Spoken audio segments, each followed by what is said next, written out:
Chapter 15 of The Secret Garden. The Secret Garden by Frances Hodgson Burnett.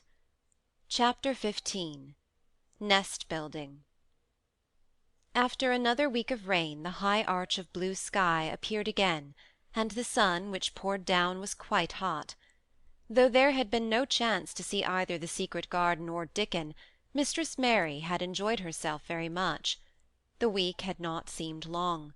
She had spent hours of every day with Colin in his room, talking about Rajahs or gardens or Dickon, and the cottage on the moor. They had looked at splendid books and pictures, and sometimes Mary had read things to Colin, and sometimes he had read a little to her. When he was amused and interested she thought he scarcely looked like an invalid at all, except that his face was so colourless, and he was always on the sofa. "You are a sly young one, to listen and get out of your bed to go following things up like you did that night," Mrs. Medlock said once. "but there's no saying it's not been a sort of blessing to the lot of us. He's not had a tantrum or a whining fit since you made friends. The nurse was just going to give up on the case because she was so sick of him, but she says she doesn't mind staying now you've gone on duty with her," laughing a little. In her talks with Colin, Mary had tried to be very cautious about the secret garden. There were certain things she wanted to find out from him, but she felt that she must find them out without asking him direct questions. In the first place, as she began to like to be with him, she wanted to discover whether he was the kind of boy you could tell a secret to. He was not in the least like Dickon, but he was evidently so pleased with the idea of a garden no one knew anything about that she thought perhaps he could be trusted. But she had not known him long enough to be sure. The second thing she wanted to find out was this: if he could be trusted, if he really could, wouldn't it be possible to take him to the garden without having any one find it out? The grand doctor had said that he must have fresh air, and Colin had said that he would not mind fresh air in a secret garden. Perhaps if he had a great deal of fresh air, and knew Dickon and the robin and saw things growing, he might not think so much about dying. Mary had seen herself in the glass sometimes lately when she had realized that she looked quite a different creature from the child she had seen when she arrived from India. This child looked nicer. Even Martha had seen a change in her. "T' air from the moor has done thee good already," she had said. "Thou'rt not nigh so yellow, and thou'rt nigh so scrawny. Even the hair doesn't slump down on the head so flat. It's got some life in it, so as it sticks out a bit." "It's like me," said Mary. "It's growing stronger and fatter. I'm sure there's more of it." "It looks it, for sure," said Martha, ruffling it up a little around her face. "Thou'rt not half so ugly as when it's that way, and there's a bit of red in the cheeks." If gardens and fresh air had been good for her, perhaps they would be good for Colin. But then, if he hated people to look at him, perhaps he would not like to see Dickon. "Why does it make you angry when you are looked at?" she inquired one day. "I always hated it," he answered. "even when I was very little. Then when they took me to the seaside, and I used to lie in my carriage, everybody used to stare, and ladies would stop and talk to my nurse, and then they would begin to whisper, and I knew then they were saying I shouldn't live to grow up. Then sometimes the ladies would pat my cheeks, and say, 'Poor child!' Once when a lady did that, I screamed out loud, and bit her hand. She was so frightened she ran away." "She thought you had gone mad like a dog," said Mary, not at all admiringly. "I don't care what she thought," said Colin, frowning. "I wonder why you didn't scream and bite me when I came into your room," said Mary. Then she began to smile slowly. "I thought you were a ghost, or a dream," he said. "You can't bite a ghost or a dream, and if you scream, they don't care." "Would you hate it if a boy looked at you?" Mary asked uncertainly. He lay back on his cushion and paused thoughtfully. "There's one boy," he said quite slowly, as if he were thinking over every word. "There's one boy I believe I shouldn't mind. It's that boy who knows where the foxes live. Dickon." "I'm sure you wouldn't mind him," said Mary. "The birds don't, and other animals," he said, still thinking it over. "Perhaps that's why I shouldn't. He's a sort of animal charmer, and I am a boy animal." Then he laughed, and she laughed too. In fact, it ended in their both laughing a great deal, and finding the idea of a boy animal hiding in his hole very funny indeed. What Mary felt afterward was that she need not fear about Dickon. On that first morning, when the sky was blue again, Mary wakened very early. The sun was pouring in slanting rays through the blinds, and there was something so joyous in the sight of it that she jumped out of bed and ran to the window. She drew up the blinds and opened the window itself with a great waft of fresh scented air blew in upon her. The moor was blue, and the whole world looked as if something magic had happened to it. There were tender little fluting sounds here and there and everywhere, as if scores of birds were beginning to tune up for a concert. Mary put her hand out of the window and held it in the sun. It's warm, warm, she said. It will make the green points push up and up and up, and it will make the bulbs and roots work and struggle with all their might under the earth. She kneeled down and leaned out of the window as far as she could, breathing big breaths and sniffing the air, until she laughed because she remembered what Dickon's mother had said about the end of his nose quivering like a rabbit's. It must be very early, she said. The little clouds are all pink, and I've never seen the sky look like this. No one is up. I don't even hear the stable boys. A sudden thought made her scramble to her feet. I can't wait. I am going to see the garden. She had learned to dress herself by this time, and she put on her clothes in 5 minutes. She knew a small side door which she could unbolt herself, and she flew downstairs in her stocking feet and put on her shoes in the hall. She unchained and unbolted and unlocked, and when the door was open, she sprang across the step with one bound, and there she was standing on the grass, which seemed to have turned green, and with the sun pouring down on her, and warm sweet wafts about her, and the fluting and twittering and singing coming from every bush and tree. She clasped her hands for pure joy, and looked up in the sky, and it was so blue and pink and pearly and white, and flooded with springtime light, that she felt as if she must flute and sing aloud herself, and knew that thrushes and robins and skylarks could not possibly help it. She ran around the shrubs and paths towards the secret garden. It is all different already, she said. The grass is greener, and things are sticking up everywhere, and things are uncurling, and green buds of leaves are showing. This afternoon I am sure Dickon will come. The long warm rain had done strange things to the herbaceous beds which bordered the walk by the lower wall. There were things sprouting and pushing out from the roots of clumps of plants, and there were actually here and there glimpses of royal purple and yellow unfurling among the stems of crocuses. 6 months before, Mistress Mary would not have seen how the world was waking up, but now she missed nothing. When she had reached the place where the door hid itself under the ivy, she was startled by a curious loud sound. It was the caw, caw of a crow, and it came from the top of the wall, and when she looked up, there sat a big glossy plumaged blue-black bird, looking down at her very wisely indeed.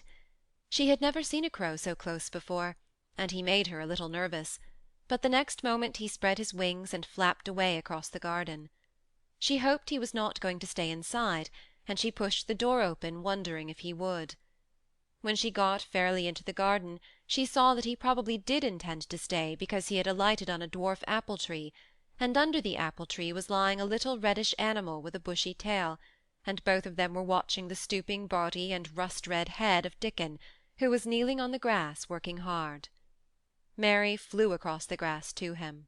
"Oh, Dickon! Dickon!" she cried out. "How could you get here so early? How could you? The sun has only just got up."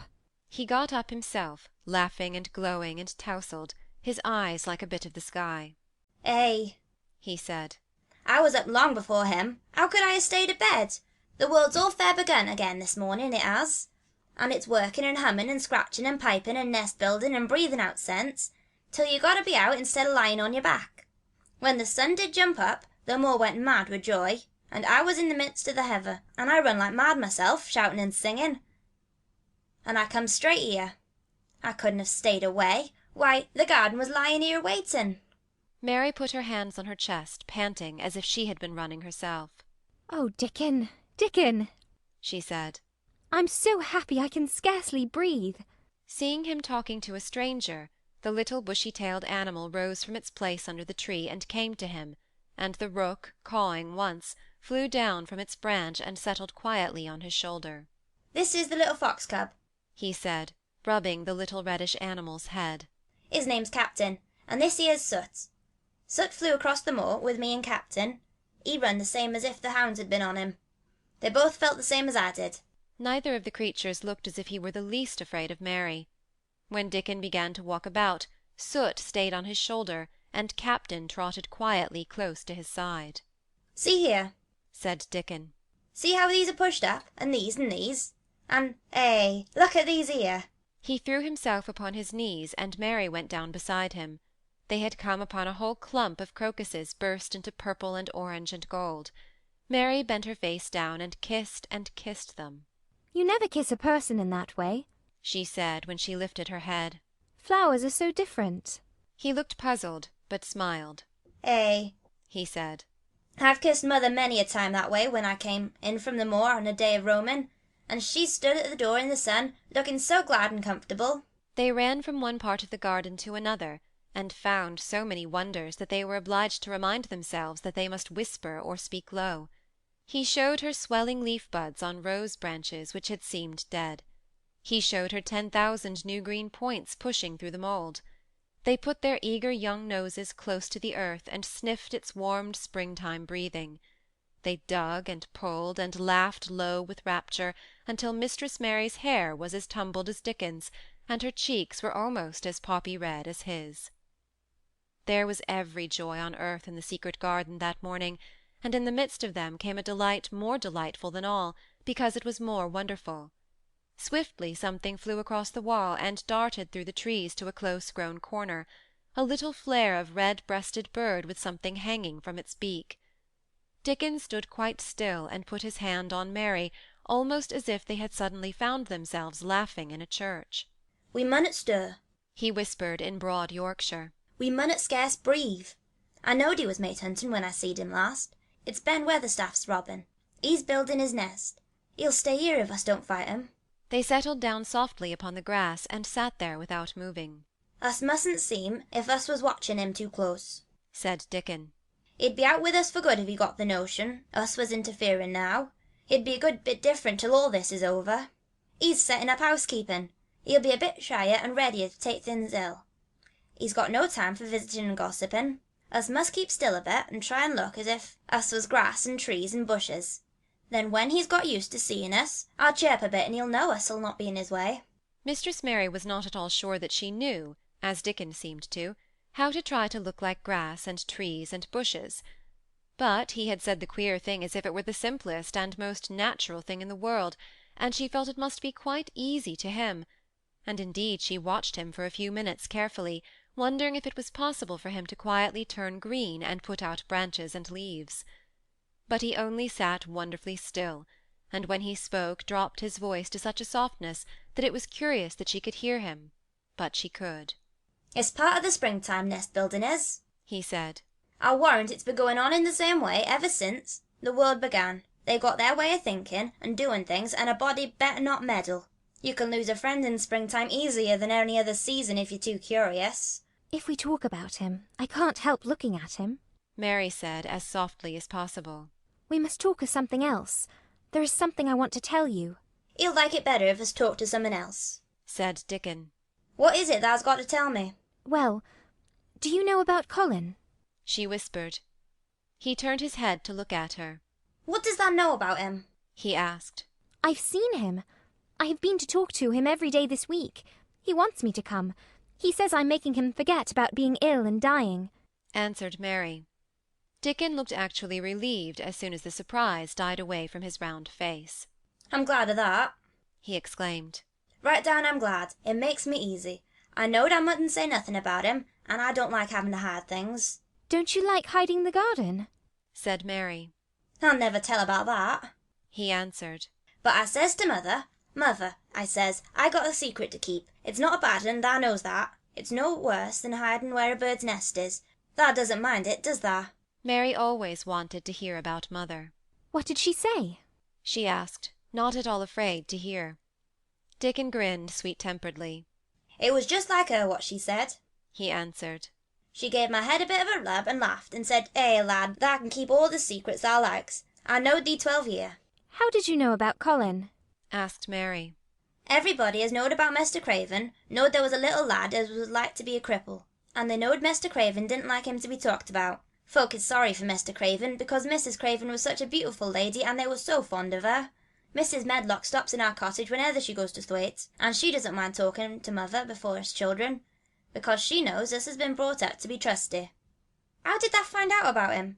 Martha was in fine trouble the last time she came home. She says thou heard him fretting, and thou was asking questions, and she didn't know what to say. Mary told him her story about the midnight wuthering of the wind which had wakened her, and about the faint, far-off sounds of the complaining voice which had led her down the dark corridors with her candle, and had ended with her opening of the door of the dimly lighted room with the carven four-posted bed in the corner. When she described the small ivory-white face and the strange black-rimmed eyes, Dickon shook his head. Him's just like his mother's eyes, only hers were always laughing, they say, he said. They say as Mr. Craven can't bear to see him when he's awake. His eyes is so like his mother's, and yet so different on his miserable bit of face. Do you think he wants to die? whispered Mary. No, but he wishes he'd never been born. Mother says that's the worst thing on earth for a child. Them as is not wanted scarce ever thrives. Mr. Craven, he'd buy anything as money could buy for the poor lad, but he'd like to forget he was on earth. For one thing, he's afraid he'll look at him some day and find he's growed hunchback.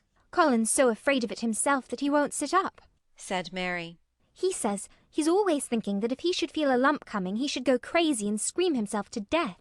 Hey, you oughtn't to lie about thinking things like that, said Dickon. No lad could get well as thought them sort of things. The fox was lying on the grass close by him, looking up to ask for a pat now and then, and Dickon bent down and rubbed his neck softly and thought a few minutes in silence. Presently he lifted his head and looked round the garden. When first we got here, he said, it seemed like everything was grey, and now look around and tell me thou doesn't see a difference. Mary looked and caught her breath a little. Why? she cried. The grey wall is changing. It is as if a green mist were creeping over it. It's almost like a green gauze veil. Aye, said Dickon. And it'll be greener and greener till all the grey's gone. Can thou guess what I was thinking? I know it was something nice, said Mary eagerly. I believe it was something about Colin. I was thinking that if he was out here, he wouldn't be watching for lumps growing on his back. He'd be watching for the buds to break in the rose bushes, and he'd likely be healthier, explained Dickon. I was wondering if us could ever get him in the humour, coming out here and lie under the tree under his carriage. I've been wondering that myself. I've thought of it almost every time I've talked to him, said Mary. I've wondered if he could keep a secret, and I've wondered if we could bring him here without anyone seeing us. I thought perhaps you could push his carriage. The doctor said he must have fresh air, and if he wants us to take him out, no one dare disobey him. He won't go out for other people, and perhaps they will be glad if he will go out with us. He could order the gardeners to keep away so they wouldn't find out. Dickon was thinking very hard as he scratched Captain's back. It'll be good for him, I'll warrant, he said. Us not be thinking he'd be better never been born. Us to be just 2 children watching a garden grow, and he'd be another. 2 lads and a little lass just looking on at the springtime. I warrant it'll be better than doctor stuff. He's been lying in his room so long, and he's always been so afraid of his back that it has made him queer, said Mary. He knows a good many things out of books, but he doesn't know anything else. He says he has been too ill to notice things, and he hates going out of doors, and hates gardens and gardeners. But he likes to hear about this garden because it is a secret. I daren't tell him much, but he said he wanted to see it. Us to have him out here sometime for sure, said Dickon. I could push his carriage well enough. Has thou noticed how the robin and his mate has been working while we've been sitting here? Look at him perch on that branch, wondering where it'd be best to put that twig he's got in his beak. He made one of his low whistling calls, and the robin turned his head and looked at him inquiringly, still holding his twig. Dickon spoke to him as Ben Weatherstaff did, but Dickon's tone was one of friendly advice. Wherever thou puts it, he said, it'll be all right. Thou knew how to build a nest before thou came out of that egg. Get on with you, lad, thou's got no time to lose. Oh, I do like to hear you talk to him, Mary said, laughing delightedly. Ben Weatherstaff scolds him and makes fun of him, and he hops about and looks as if he understood every word, and I know he likes it. Ben Weatherstaff says he is so conceited he would rather have stones thrown at him than not be noticed. Dickon laughed too, and went on talking. Thou knows us won't trouble thee. he said to the robin. Us is near being wild things ourselves. Us is nest building too, bless thee. Look out thou doesn't tell on us. And though the robin did not answer, because his beak was occupied, Mary knew that when he flew away with his twig to his own corner of the garden, the darkness of his dew-bright eye meant that he would not tell their secret for the world. End of chapter 15.